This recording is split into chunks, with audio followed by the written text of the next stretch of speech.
Good afternoon, my most beautiful babes and babettes. What's that behind my head? What is that? That is a gift from my lovely and wonderful parents. It's like a balloon bouquet, is what we're going to call that. But I'm so spoiled. Oh my god. I love my parents. They're so sweet. I got that. And a gigantic freaking chocolate cake, as I said yesterday, and a gigantic freaking bag of chocolate, as I said yesterday. So I am profoundly spoiled, and I am just very grateful for the people I have in my life. I'm also very grateful for all of you for sticking around and putting up with me, because yes, I am annoying. Thank you for noticing. All right, today we continue with our reading of the Truth and Reconciliation Commission. Now, bear in mind that I'm going into these next five, numbers 71 through 75 in the calls to action. I am going into these without any foreknowledge. I have actually not spoiled myself on this. I have only read the heading that we are going into. All right, make sure you don't have any young children in the room. I'm not going to swear if I can help it, but you want to see Mama get mad? You're going to see Mama get mad. So, be prepared. I'm going to maximize the document. It's maximized. I'm going to read you the heading, and we are going to go down the route of indignation together. Missing children and burial information. Not only the realm of indignation, but the realm of just pure, unadulterated rage for me, really. The reason why I'm going into this without having read it prior is so that you can get my honest to God's reaction to this. And I know that might seem clickbait-ish, but people should be angry about these sorts of things, I think. And the settlers especially, because we are the ones whose ancestors, whose people did these things. And when you're angry, you tend to do something about it, don't you? I think anger is more potent than guilt when it comes to this sort of thing.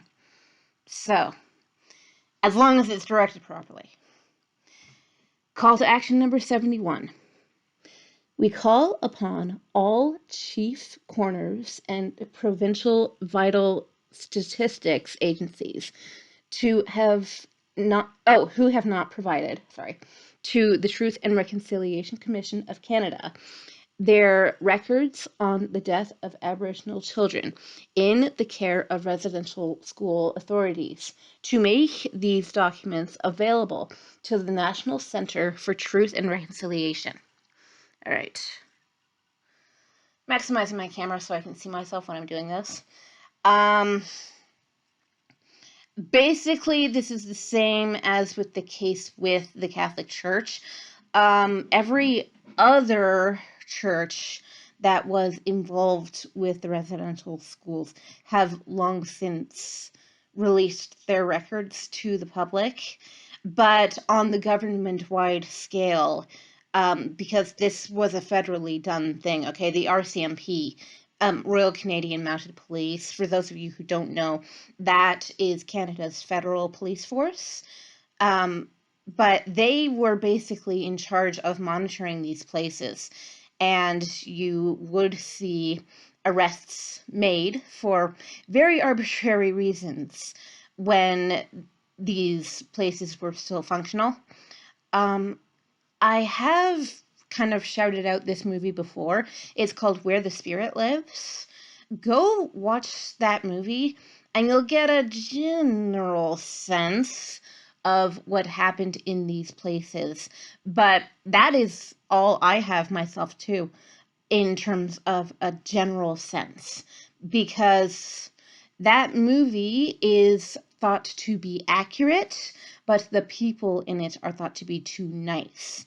One of the actors in the movie actually attended the school where this thing was filmed, and he was having PTSD flashbacks during the filming of the movie. So you can imagine how bad it actually was. And he was their informant, I believe, on, just the general trajectory of how the movie would go in real life. The only difference is that the movie has a reasonably happy ending, kind of. Which I'm not saying that optimism is not realistic, but it's not realistic to say that these things went well. All right. So optimism for the future, but realism for the past. All right. That is what we should have in regards to this situation, I think. Realism is the same in this case as acknowledging that these things were horrific crimes against humanity, but optimism in that we have the potential still to work together. And I know I sound like a broken record because I say this stuff all the time, but it doesn't get any less true. All right, number 72. My hair looks terrible and I don't care. Number 72. We call upon the... There we go. Sorry. We call upon the federal government to allocate sufficient resources to the National Center for Truth and Reconciliation to allow it to develop and maintain the National Residential School Student Death Register established by the Truth and Reconciliation Commission of Canada. Okay, so as Canada continues to look for bodies around these places, our death toll does keep going up. I'm fairly sure that at least people in the northern states in America probably heard about the discovery, I'm putting that in quotation marks, at the Kamloops Residential School in British Columbia, because there were so many children found there. I believe it was 216 bodies that were found there.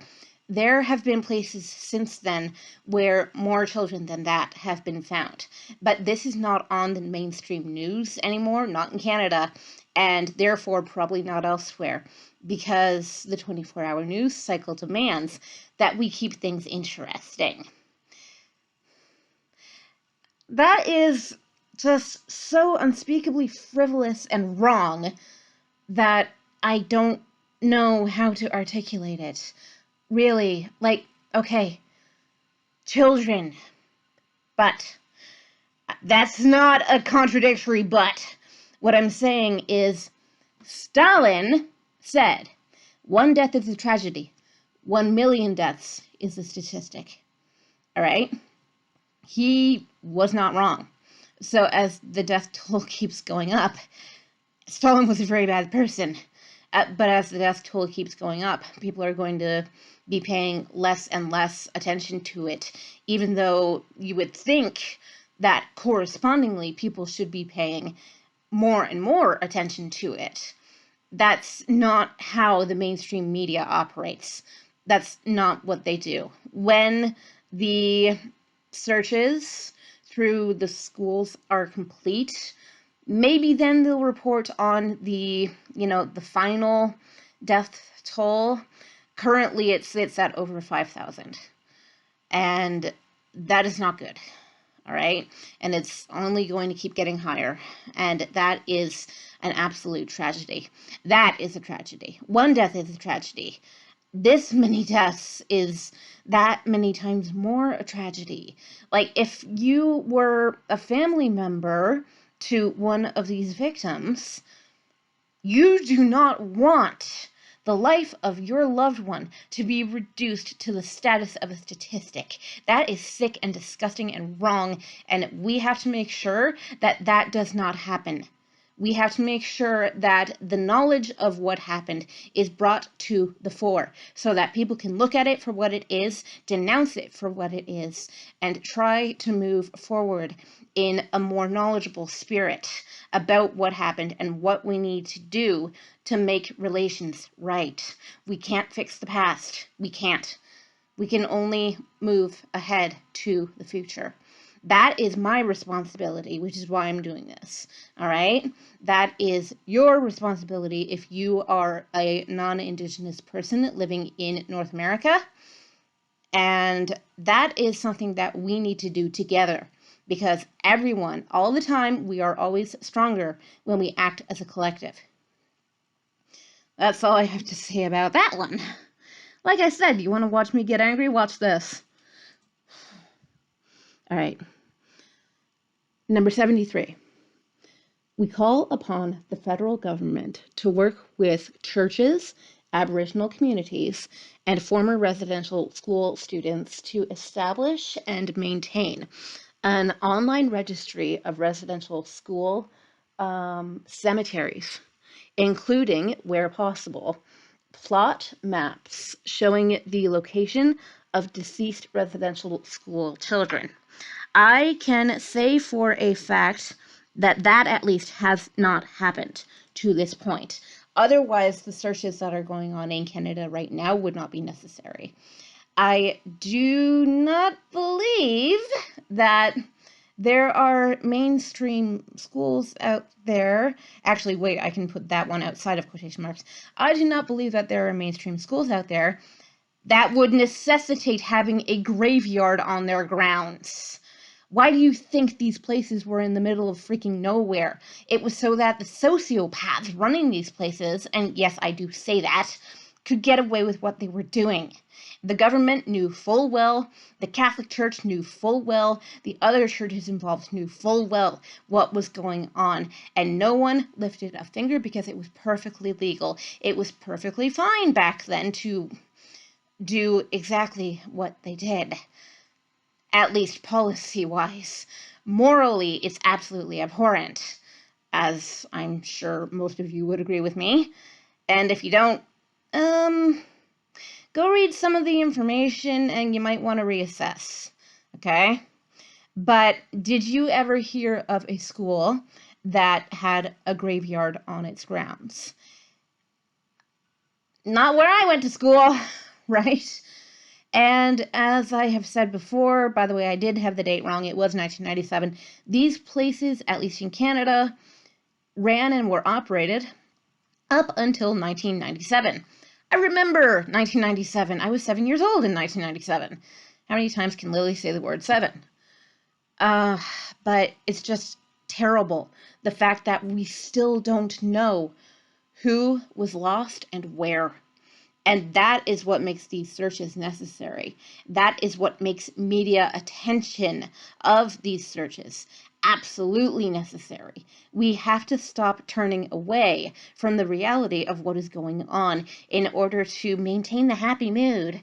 All right? We don't really deserve to be happy so long as there are people and families out there who are still suffering because of the actions of our ancestors. And not even our ancestors. There are living people who might not even be that old who participated in these things, who were both the victims and the aggressors. And I believe that the aggressors should be put on trial, literally for crimes against humanity. I believe that the Catholic Church especially should have its tax exemption status removed, at least in Canada and in America as well, because the same thing happened down there. That is what I advocate for, because with these massive institutions, with these huge impersonal entities that don't care, the only way you can hurt them is in the wallet. That's all you can do. You can just hurt them in the wallet, and that is what needs to happen, unfortunately. Because conscience was left down the road about 100 miles back. Okay? Hurt him in the wallet. Next. All right. Was that 73? Yes. Number 74. We call upon the federal government to work with the churches and Aboriginal community leaders to inform the families of children who died at residential schools of the child's burial location, and to respond to families' wishes for appropriate communication or appropriate commemoration ceremonies and markers. And and reburial in home communities where requested. This one just makes me sad, okay? Because there are now thousands, as I say, thousands of bodies that have been found, and it all depends on the family's wishes and the wishes of the nation, the customs of the nation to which the child belonged, what should be done with their body, whether they remain, where they are right now, where they were found, but have a marker placed on their grave, or whether they be returned to their community, to their family, to be buried potentially in a traditional way. If those traditions are still being observed in these cases, and I don't know the status of, traditional religions throughout the various Indigenous communities in Canada.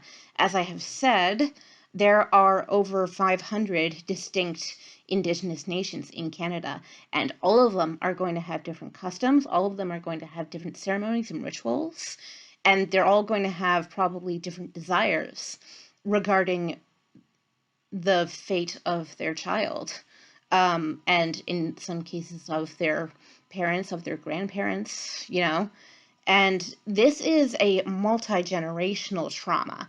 That's the whole problem. And the whole problem with that is that if you are not permitted to heal in your own way because the body is missing, because people have never bothered to tell you, by the way, your sister is here, or your child is here, or your brother is here, they've never considered doing that. You're not going to be able to heal. Your family is not going to be able to heal. And that is very, very wrong, which is why this needs to be observed. And in Canada right now, this is an incredibly salient issue. This needs to be observed now.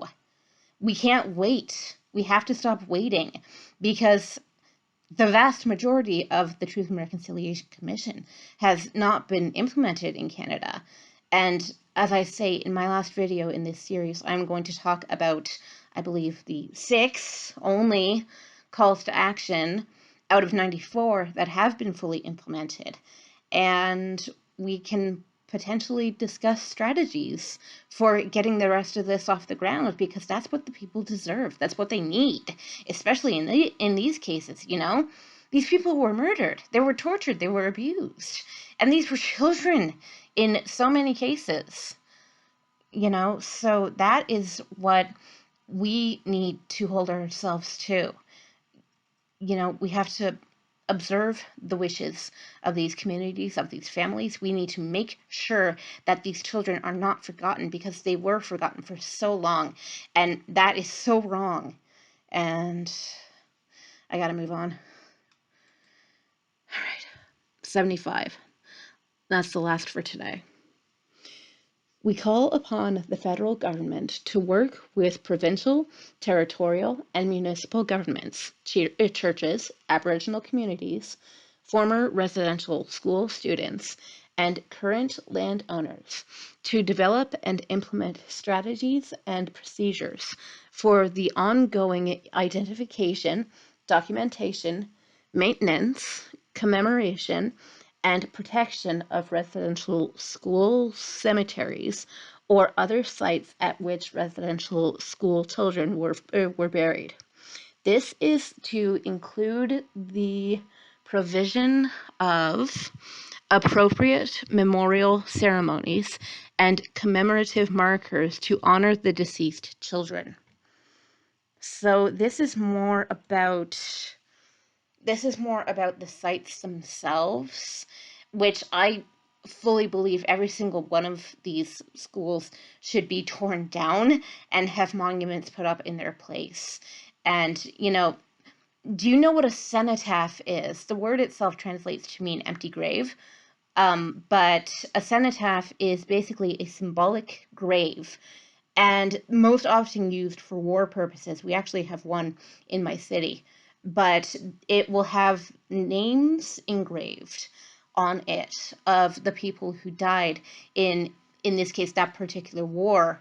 But in these cases, it should be the names of the victims. Mind you, that said, that is a very colonialist practice. When you hear the words World War I and World War II, we're not talking about the whole world here, okay? We're talking primarily about white Western Europeans, all right, who were involved with these conflicts. Not to mention America, Canada, because we were still part of the Commonwealth at that point, or more so than we are now. But that is a very colonial practice. So as I say that, I bite my tongue because that may not be the wishes of the particular cultures whose children were taken to these places. And that is up to them to determine what would be appropriate to commemorate these children's losses. And like I say, that's not for me to determine. That's not for any settler to determine. That's for the people to determine, the ones who are left. And we need to not only just get that project off the ground to begin with, but then once we have, we need to respect the wishes of the people who are involved, because that is the best way, I think, to give the people back their autonomy, their freedom, their voice, because they're not voiceless. It's just that people have refused to listen. So we need to start listening, and I need to stop saying we ought to do X, other than to say we ought to start listening, right? Because that's not my place. So the whole situation is actually, it's really overwhelming. And when you think of how many people have been found so far and how many more people could be found, it's not good, you know. And like, I don't like being a white Canadian sometimes because Canada has this reputation of being so morally above it all, but we're not. We're just as bad. Well, just as bad as America, you know? Like, every white Canadian says, thank God we're not American. We are just as bad as what we think America is.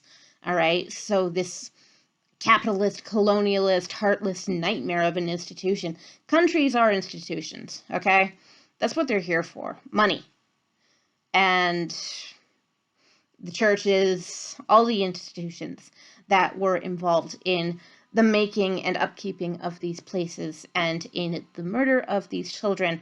These are all just institutions in it for themselves and in it for money.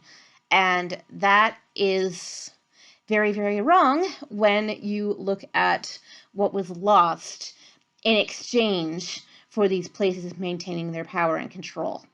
And that's disgusting. And we need to keep giving the power back to the people to whom it rightfully belongs. All right? We don't have the right to hang on to that kind of power in the face of what we've done. And I can't speak from firsthand experience. I was 7 years old when the last of these places were closed. I didn't even know they existed until, I don't know whether they existed in high school, actually. Or, I mean, sorry, I don't know whether I knew of their existence up until high school. I probably did, but I just don't remember. Because these things were never talked about, not really. The most exposure I ever had was watching that movie Where the Spirit Lives in 11th grade world religions class. You know, it's been a while. That and the fact that it was a really long time coming, because pretty much, as I've said, the only things I learned about Indigenous peoples on this continent in elementary school was Louis Riel, bad guy, Tecumseh, good guy. That's it. And that's not even true. So the only thing I can really do is keep doing this, but also to encourage people to look into the history, to look into the legacy of what happened with these places, because I think that this is a very, very important issue that we need to address, a big series of issues that we need to address, because these places were operational for decades and decades in both Canada and America. I can only hope that the searches move south, and that they start up in America. Biden needs to put his money where his mouth is. And I would also advocate for people petitioning their various state governments to start looking, and I'm sure that there are just as many institutions in America as in Canada, and that there are just as many bodies, if not more, because America has 10 times Canada's population. So think of it in that sense. You have 10 times the population. Would you have 10 times the murders? That's the thing that we need to consider here. And it's important to do so, because until we look back and look at what happened, we can't move on. Neither can the people who need the help the most. So that is what I have to say about that. I know this is a downer. It needs to be a downer, and we need to put up with it because we need to do more than what we're doing. So that's my video for today. I'll be back tomorrow with more, and have a good one, and have a think, okay? Thank you.